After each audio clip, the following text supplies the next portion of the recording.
नमस्कार दोस्तों, स्वागत है आप सभी का हमारे YouTube चैनल देव जी के ट्रिक में। तो दोस्तों आज इस वीडियो में हम लोग पढ़ेंगे बजट और बजट से संबंधित जितने भी फैक्ट निकल के आते हैं किस सूची में है, विश्व में पहली बार बजट कब पेश किया गया, भारत में कब पेश किया गया, आम बजट क्या होता है, सामान्य बजट क्या होता है, अंतरिम बजट क्या है, रेलवे बजट को कब अलग किया गया, 2019 का बजट क्या रहा है। मतलब जितने भी फैक्ट आपके बनने वाले हैं सभी फैक्ट को आज यहाँ पर बजट में क्लियर करेंगे कि बजट आपका शब्द कैसा है, संविधान में दिया है या नहीं दिया है। तो आइए स्टार्ट करते हैं। बस वीडियो को आपको पूरा देखना है। बजट से जितने भी क्वेश्चन अभी तक के आपके एग्जाम में बनने जा सकते हैं सभी को यहाँ पर आपको पढ़ना है। ये कोचिंग नोट्स आपकी है, ठीक है। तो चलते हैं यहाँ पर स्टार्ट करते हैं बजट। तो देखो बजट शब्द जो है वो आपका बेगोट शब्द जी को फ्रेंच भाषा से लिया गया है, ठीक है। बजट शब्द आपका बेगोट शब्द या कह सकते हैं कि आपका जो फ्रेंच भाषा का बेगोट शब्द है वहाँ से लिया गया है। हमारे संविधान में बजट शब्द का कहीं भी उल्लेख नहीं है, इस कारण हम बजट शब्द को असंवैधानिक घोषित कर सकते हैं, ठीक है। लेकिन यहीं पर अगर बात करें कि बजट शब्द के लगे अगर प्रयोग करते हैं, अगर बजट शब्द लाया जाता है तो वो बजट शब्द आपका गलत है। वहाँ पर आपका प्रयोग क्या करना चाहिए, यहाँ पर वार्षिक वित्तीय विवरण, क्योंकि हमारे संविधान में बजट शब्द का उल्लेख ना करके वहाँ पर वार्षिक वित्तीय विवरण जो कि अनुच्छेद आपका 112 है उसमें आपका बजट प्रस्तुत किया जाता है। तो हम लोग डायरेक्ट बजट बोलते हैं, लेकिन वो बजट हमारा किस नाम से होता है, वार्षिक वित्तीय विवरण होता है। अब देखिए यहाँ पर जो बजट है तो आपका दो प्रकार से होता है, एक होता है आंतरिक बजट और दूसरा होता है आपका पूर्ण बजट। आंतरिक बजट क्या होता है, जिस वर्ष आपके सरकार की जो कह सकते हैं चुनाव होते हैं तो चुनावी पीरियड के पहले जो चुनाव होते हैं आपके अंतरिम बजट होते हैं, जो कि अभी तक आपका 15 बार अंतरिम बजट प्रस्तुत किया जा चुका है। वहाँ पर बात करें पूर्ण बजट, तो पूर्ण बजट क्या होता है, जिस वर्ष आपके सरकार नहीं बनने वाली होती या चुनाव नहीं होते हैं उस वर्ष आपका पूरी तरीके से पूर्ण बजट होता है। और इसके बाद आपका पॉइंट हमने यहाँ पर बजट शब्द लिख दिया है आपका असंवैधानिक। हो सकता है कि आपके एग्जाम में बोले बजट क्या है, संवैधानिक है या असंवैधानिक, तो जो शब्द हमारे भारतीय संविधान में नहीं है वो आपका असंवैधानिक होता है। लेकिन यहाँ पर एक पॉइंट नीचे हमने ये लिख दिया है कि संवैधानिक अर्थात जो बजट है तो बजट का नाम परिवर्तन करके क्या लिखा डाला जाता है हमारे यहाँ भारत में, वार्षिक वित्तीय विवरण। तो वार्षिक वित्तीय विवरण आपका संवैधानिक वर्ड है जो कि अनुच्छेद 112 है, ठीक है। तो वही चीज़ आपका लिखा है वार्षिक वित्तीय विवरण अनुच्छेद आपका 112। हमारे भारतीय संविधान में बजट शब्द का कहीं भी प्रयोग नहीं किया गया है, इसकी जगह वार्षिक वित्तीय विवरण जो कि अनुच्छेद 112 में किया जाता है।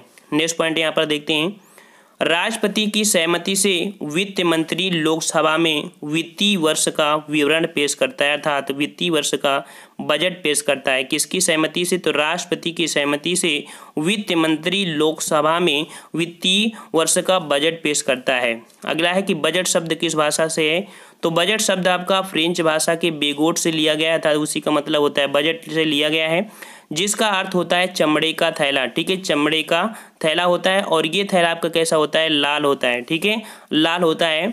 और अगला पॉइंट है कि बजट संविधान का समवर्ती सूची में, अर्थात आपने नाम सुना होगा समवर्ती सूची।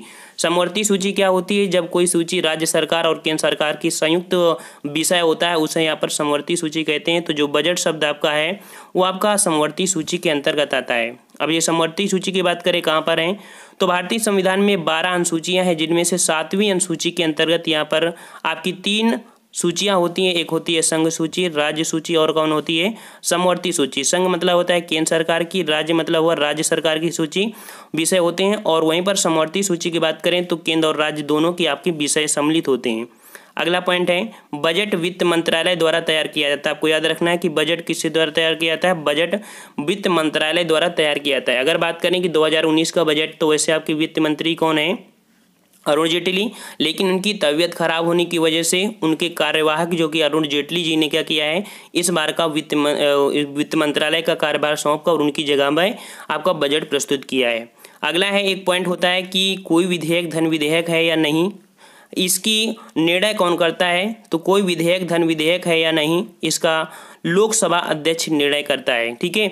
धन विधेयक क्या होता है, अगर बात करें जैसे कि मान लीजिए कि कोई विधेयक आपका प्रस्तुत किया गया है, अगर वो स्वीकार नहीं हुआ है वो आपका विधेयक ही बना रहता है, ठीक है। वो लोकसभा ही बता सकता है कि ये धन विधेयक है या नहीं है, ठीक है। नेक्स्ट क्वेश्चन आपका है कि रेल बजट को आम बजट से या सामान्य बजट से कब अलग किया गया था, तो 1924 में किया गया था। एकवर्थ कमेटी जो थी, जो कि एकवर्थ कमेटी के द्वारा अलग किया गया था। ये एकवर्थ कमेटी के सदस्यों की संख्या की बात करें तो 10 सदस्यों की संख्या वाली ये आपकी समिति थी, जो कि 1920 और 21 में विलियम एकवर्थ के नेतृत्व में आपके एकवर्थ कमेटी आपकी बनाई गई थी, जिसे इंग्लिश में एडहॉक कमेटी भी बोलते हैं। और ये कमेटी कुछ समय के लिए बनती है और इसके बाद अचानक रद्द होती है, फिर काम होता है, फिर बनती रहती है। अगला क्वेश्चन आपका है कि रेल बजट को सामान्य बजट के साथ 1924 के बाद पहली बार कब यहाँ पर पेश किया गया था, तो पहली बार आपका जो पेश किया गया था 1 फरवरी 2017 को पेश किया गया। ठीक है, फिर से देखिए, रेल बजट को सामान्य बजट से या आम बजट के साथ 1924 के बाद पहली बार कब किया गया, तो 1 फरवरी 2017 को पेश किया गया। नेक्स्ट क्वेश्चन यहाँ पर होता है सूर्य अस्त बजट क्या है, तो सूर्य अस्त बजट क्या होता है, या इसे बोलते हैं शून्य आधारित बजट। तो जब कोई बजट क्या होता है नए सिरे से या कह सकते हैं बिल्कुल नए तरीके से बनता है, उसमें पिछले बजट का किसी प्रकार की तुलना नहीं की जाती है, ना ही पिछले बजट से कुछ लिया जाता है, उसे कहते हैं जीरो बेस बजट। मतलब कि सूर्य बजट क्या हुआ, शून्य आधारित बजट को ही कहते हैं। जब बजट को नए सिरे से पेश किया जाता है तो उसे जीरो बेस बजट कहते हैं। ठीक है, जीरो बेस बजट या जीरो बेस सिस्टम कहते हैं। अब क्वेश्चन ये होता है कि भारत में पहला शून्य आधारित बजट किसने प्रस्तुत किया था, तो पहला शून्य आधारित जो बजट था वो राजीव गांधी ने, जो कि 1987-88 में पेश किया था। ठीक है, अगला पॉइंट है कि शून्य आधारित बजटों को अपनाने वाला पहला राज्य कौन था, तो शून्य आधारित बजट को अपनाने वाला पहला राज्य आपका कौन था, आंध्र प्रदेश था। ठीक है, आंध्र प्रदेश था। नेक्स्ट क्वेश्चन आपका है कि बजट में प्रतिवर्ष महिलाओं के विकास के लिए एक निर्धारित राशि सुनिश्चित की जाती है, अर्थात महिलाओं के लिए कुछ राशि क्या की जाती है, निकाल कर रख ली जाती है। वो जो राशि होती है उसे क्या कहते हैं, उसे जेंडर राशि या जेंडर बजट कहते हैं। ठीक है, उस प्रकार की राशि को जेंडर बजट कहते हैं। नेक्स्ट क्वेश्चन आपसे है कि विश्व का पहला बजट जो कि 1733 ईस्वी में प्रोफेसर फिलिप के द्वारा यहाँ पर पेश किया गया था, किसके द्वारा किया गया, फिलिप के द्वारा 1733 में आपका विश्व में पहली बार बजट पेश किया गया। ठीक है, वहीं पर अगर बात करें कि भारत का पहला बजट, तो भारत का पहला बजट जेम्स विल्सन ने आपका 1860 में पेश किया था। ठीक है, ये जेम्स जो कि पद्धति का संस्थापक माना जाता है, जेम्स विल्सन को बजट पद्धति का संस्थापक माना जाता है। भारत का पहला बजट किसने पेश किया, जेम्स विल्सन ने 1860 ईस्वी में पेश किया था। नेक्स्ट क्वेश्चन आपका है आज़ादी से पहले अंतरिम बजट अर्थात जो चुनावी मुद्दे के पहले बजट होता है किसने पेश किया, तो लियाकत अली खान ने पेश किया था। ठीक है, लियाकत अली खान ने पेश किया था। मुस्लिम लीग जो कि आपके यहाँ पर जो संस्थापक थे मुस्लिम लीग, अर्थात यहाँ पर कह सकते हैं लियाकत अली ने कब किया था, तो 9 अक्टूबर 1946 को, जो कि 9 अक्टूबर 1946 से लेके आपका अगस्त 1947 तक के बीच का जो बजट था वो लियाकत अली खान ने जो कि अंतरिम बजट को प्रस्तुत किया। अगला क्वेश्चन आपसे पूछा है स्वतंत्र भारत का पहला बजट कब प्रस्तुत किया गया, तो स्वतंत्र भारत का पहला, यहाँ पर स्वतंत्र शब्द लगा है, तो स्वतंत्र भारत का पहला बजट 26 नवंबर 1947 में आर.के. खड़मुखम सेठी के द्वारा प्रस्तुत किया गया। ठीक है, स्वतंत्र भारत का पहला बजट 26 नवंबर 1947 में आर.के. खड़मुखम सेठी के द्वारा प्रस्तुत किया गया। नेक्स्ट क्वेश्चन आपसे पूछा है भारत का पहला गणतंत्र बजट, तो देखिए गणतंत्र बजट जो कि आपका है 1950 में आपका जॉन मथाई ने प्रस्तुत किया था। ये ऐसा क्यों हुआ, क्योंकि पहले वित्त मंत्री का जो कार्यभार था वो आपके आर खड़मुखम को दिया गया था, लेकिन गणतंत्र बजट के बाद जो आपके वित्त मंत्री थे वो आपके जॉन मथाई थे। इस कारण जॉन मथाई गणतंत्र बजट का पहले आपके यहाँ पर वित्त मंत्री अर्थात यहाँ पर जॉन मथाई ने पेश किया था गणतंत्र बजट। अगला क्वेश्चन आपसे होता है कि भारत में सबसे ज़्यादा बार बजट किसने प्रस्तुत किया है, मोरारजी देसाई ने। ठीक है, मोरारजी देसाई ने ही पेश किया, इन्होंने 10 बार बजट पेश किया है और 8 बार आपका सामान्य बजट जो कि आम बजट होता है, वहीं पर 2 बजट ऐसे हैं जिसे आम बजट बोलते हैं। और इन्होंने क्या किया था, अपने जन्मदिवस पर भी आपका बजट पेश किया था। ठीक है, नेक्स्ट क्वेश्चन आपसे पूछा है कि प्रधानमंत्री के पद पर रहते हुए वित्त मंत्री के तौर पर बजट पेश करने वाले पहले प्रधानमंत्री हमारे कौन रहे, पंडित जवाहरलाल नेहरू। ठीक है, पंडित जवाहरलाल नेहरू थे। दूसरा पॉइंट ये होता है कि अब तक कितने प्रधानमंत्री रहे हैं जो उन्होंने वित्त मंत्री के पद पर भी रहे हैं, तो इसमें से 3 आपके सदस्य रहे हैं आपके पंडित जवाहरलाल नेहरू, राजीव गांधी और इंदिरा गांधी। ये 3 लोग रहे हैं जो कि प्रधानमंत्री रहते हुए वित्त मंत्री के पद पर रहे हैं। वहीं पर पहले हमारे कौन थे, पंडित जवाहरलाल नेहरू पहले ऐसे प्रधानमंत्री थी जिन्होंने यहाँ पर पेश किया था, और पहली ऐसी महिला है जो कि इंदिरा गांधी है जिन्होंने आपका यहाँ पर सांसद के सदस्य रहते हुए वित्त मंत्री के पद पर रहीं और इन्होंने बजट पेश किया इंदिरा गांधी ने। ठीक है, नेक्स्ट क्वेश्चन की ओर चलते हैं। भारत में बजट को शाम को पेश करने वाली प्रथा को किसने बदला था? अर्थात पहले हमारा जो बजट था वो शाम को 5 बजे पेश हुआ करता था, लेकिन कुछ समय बाद आपका ये परिवर्तन हुआ, इस प्रथा को बदल दिया। किसने बदला था? यशवंत सिन्हा ने बदल दिया था। ठीक है, ये कब बदला था? तो ये आपका 1924 से लेके 99 तक जो था ये आपका बजट शाम को पेश करते थे। ठीक, कब से कब? 1924 से 99 तक जो बजट प्रस्तुत होता था शाम को 5 बजे किया जाता था, लेकिन सन 2000 में इस प्रथा को सुबह के 11 बजे कर दिया गया। तो आपका बजट कब से होता है? 11 बजे आपका प्रस्तुत किया जाता है। नेक्स्ट क्वेश्चन आपका है कि किस वर्ष बजट को पहली बार हिंदी में तैयार किया गया? तो देखिए 1955-56 के पहले जो बजट होता था वो आपका अंग्रेजी भाषा से होता था। ठीक है, अंग्रेजी भाषा में, लेकिन 1955-56 के बाद आपकी जो बजट है वो बजट आपका हिंदी में तैयार किया गया, अर्थात हिंदी में होता है। वहाँ पर 2 ही आपकी लैंग्वेज भी बोली जाती हैं। अगला आप बात करते हैं जो कि आपका 2019 का आपका अंतरिम बजट है। क्वेश्चन आ सकते हैं, क्या क्वेश्चन आएंगे उन पर हमको यहाँ पर फोकस करना है। तो देखते हैं यहाँ पर आपका पहला क्वेश्चन दिया है, चुनावी साल में 2 बजट आपके पेश किए जाते हैं। ठीक है, चुनावी साल में आपके 2 बजट पेश किए जाते हैं। एक होता है आपका अंतरिम बजट, दूसरा होता है आपका पूर्ण बजट। ठीक है, अंतरिम बजट, दूसरा होता है पूर्ण बजट।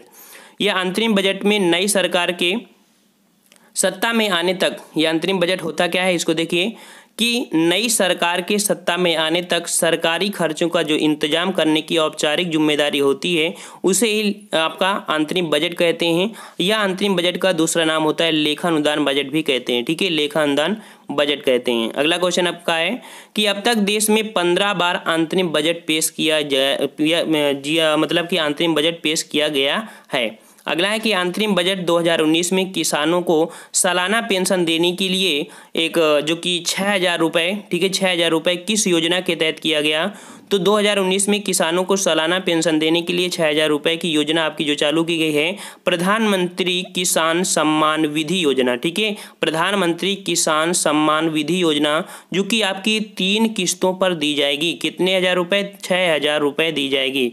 और ये भी आपकी जो ज़मीन के हिसाब में देखा जाए तो आपको 2 एकड़ अर्थात कह सकते हैं कि 5 एकड़ के बाद आपका जो होता है कि 5 कह सकते हैं कि 2 एकड़ मान लीजिए। ठीक है, तो 2 एकड़ तक के किसानों के लिए आपका ये वर्ड आपका लगाया गया है। नेक्स्ट क्वेश्चन आपका है प्रधानमंत्री श्रम योगी मानधन वृद्ध पेंशन योजना। ठीक है, एक योजना काफ़ी महत्वपूर्ण है। प्रधानमंत्री श्रम योगी मानधन वृद्ध पेंशन योजना के तहत असंगठित क्षेत्र के मजदूरों को प्रति माह 100 रुपये जमा कराने होंगे और 60 वर्ष की उम्र के बाद इनको 3,000 रुपये मासिक पेंशन होगा। मतलब क्या हुआ कि एक योजना चली है प्रधानमंत्री श्रम योगी मानधन योजना। इसमें क्या है कि अगर आप 100 रुपये जमा करते हैं, ठीक है, 100 रुपये जमा करते हैं प्रति माह, तो आपकी जब उम्र 60 वर्ष हो जाएगी तब क्या करना होगा, आपके खाते में आपके 3,000 रुपये प्रति मंथ आएंगे। ठीक है, नेक्स्ट क्वेश्चन आपका अंतरिम बजट है कि अंतरिम बजट 2019 में गायों के लिए राष्ट्रीय कामधेनु योजना, कौन सी योजना चलाई गई है गायों के लिए? तो राष्ट्रीय कामधेनु योजना के तहत किसानों को यहाँ पर रुपए खर्च किए जाएंगे। कितने? 750 करोड़ रुपए खर्च किए जाएंगे। ठीक है, 750 करोड़ रुपए यहाँ पर कामधेनु योजना के तहत यहाँ खर्च किए जाएंगे। साथ में आप कामधेनु आपके एक आयोग के गठन भी किया जाएगा। ठीक है, कामधेनु आयोग का गठन भी आपका किया जाएगा यहाँ पर। इसके अलावा कामधेनु आयोग व आपका राष्ट्रीय गोकुल योजना भी बनाया जाएगा। नेक्स्ट क्वेश्चन की ओर चलते हैं। क्वेश्चन आपका कह रहा है कि भारत ने सरकार ने महिलाओं की सशक्तिकरण व सुरक्षा के लिए कितने रुपए आवंटित किया है? तो 1330 करोड़ रुपए। ठीक है, 1330 करोड़ रुपए आवंटित किया है अर्थात महिलाओं की सशक्तिकरण के लिए। वहीं पर अगर बात करें कि जो कामकाजी महिलाएं हैं तो कामकाजी महिलाओं की कितने हफ्ते की छुट्टी दिया है अर्थात ले सकती हैं? तो आपका 26 हफ्ते तक आपकी ले सकती हैं। नेक्स्ट क्वेश्चन आपका पूछ रहा है कि उज्ज्वला योजना, तो देखो उज्ज्वला योजना आपको कमेंट करके बताना है कि मतलब भारत में पहली बार जो उज्ज्वला योजना था वो किस लिए योजना चलाई गई और पहला हमारा कौन सा राज्य था जो उज्ज्वला योजना आपका वितरण किया गया था। ठीक है, तो यहाँ पर देखो उज्ज्वला योजना के तहत आपके 6 करोड़ आपके 6 करोड़ है। ठीक है, 6 करोड़ आपके गैस कनेक्शन दिए जा चुके हैं। कितने करोड़? 6 करोड़। पहले था 5 करोड़, फिर बढ़ाया गया आपका तो 6 करोड़ हो गया। लेकिन इस बार बजट में यहाँ पर इसे बढ़ाकर 8 करोड़ कर दिया है। इसका मतलब यह है कि 2 करोड़ इस बार को गैस कनेक्शन वितरित किए जाएंगे। अगला है कि जीएसटी के तहत 5 करोड़ से कम कारोबार करने वाले कारोबारियों को साल में कितने बार रिटर्न भरना होगा? तो 3 बार इनको रिटर्न भरना होगा 5 करोड़ से कम कारोबार का। अगला है कि अंतरिम बजट 2019 में सरकार ने रक्षा बजट के लिए कितनी राशि आवंटित किया है? तो 3 लाख करोड़ यहाँ पर राशि आवंटित किया है। नेक्स्ट क्वेश्चन आपसे है कि सरकार ने अगले 5 सालों में कितने गांव को डिजिटल बनाने की घोषणा की है? तो 1 लाख गांव को डिजिटल बनाने की घोषणा की है। वहीं पर अगर बात करें सैनिकों को दिया जाने वाला जो आपका बोनस था 3500 रुपये से बढ़ाकर 7000 रुपये कर दिया गया है। अगला है अंतरिम बजट 2019 में किस राज्य में देश का 22वां एम्स बनाने की घोषणा की गई है? तो ये आपका हरियाणा है, जो कि रेवाड़ी जिले के मरेठी गांव में आपका किया गया है। ठीक है। नेक्स्ट क्वेश्चन है अंतरिम बजट 2019 में किस वर्ष तक देश की सभी नदियों को साफ करने की योजना है? तो 2030 तक आपकी सभी नदियों को साफ करने की योजना है। अगला है एकल खिड़की मंजूरी योजना, जो कि आपके फिल्मकारों के लिए सुविधा प्रदान करने के लिए योजना चलाई गई है। कौन सी? एकल खिड़की मंजूरी योजना के तहत फिल्मकारों को शूटिंग करने में क्या हो जाएगा? इनको आसानी हो जाएगी। नेक्स्ट क्वेश्चन आपका है कि अंतरिम बजट जो कि 2019 में रेलवे के लिए आपका बजट कितना रखा गया है? तो 64,587 करोड़ रुपए यहाँ पर राशि आवंटित की गई। आपको यहाँ रेलवे बजट जरूर याद कर लेना है। और आपका लास्ट बजट यहाँ पर दिया है पशुपालन व मत्स्य पालन के लिए कर्ज में जो छूट दी जाएगी आपकी 2% की छूट दी जाएगी। ठीक है, छूट दी जाएगी आपकी इतने %। तो यहाँ पर हमने प्रयास किया है लगभग आपके जो महत्वपूर्ण बजट है उसको समझाने का, कब पहले आया था कब नहीं आया था। तो आपको यहाँ पर कमेंट करना है आपको कि जो 2018-19 का बजट था वो कितने करोड़ रुपए आपका था। आपको कमेंट करके बताना है कि पिछली बार का जो बजट रहा है वो कितना बजट आपका रहा है, आपको कमेंट करके बताना है। ठीक है फ्रेंड्स, तो अगर आपको वीडियो अच्छा लगा है और आप अगर डेली ऐसे ही नोट्स से अगर तैयारी करना चाहते हैं, जो कि हमारे चैनल पर आपका ज्योग्राफी और इकोनॉमिक्स का क्रैश कोर्स कराया गया है, तो अगर आप नोट्स बनाना चाहते हैं तो बना सकते हैं, आप तैयारी अपनी कर सकते हैं। तो फ्रेंड्स, अगर आपको वीडियो अच्छा लगता है तो वीडियो को लाइक जरूर करिएगा और मिलते हैं हम लोग नेक्स्ट वीडियो में। तब तक के लिए धन्यवाद। जय हिंद, जय भारत।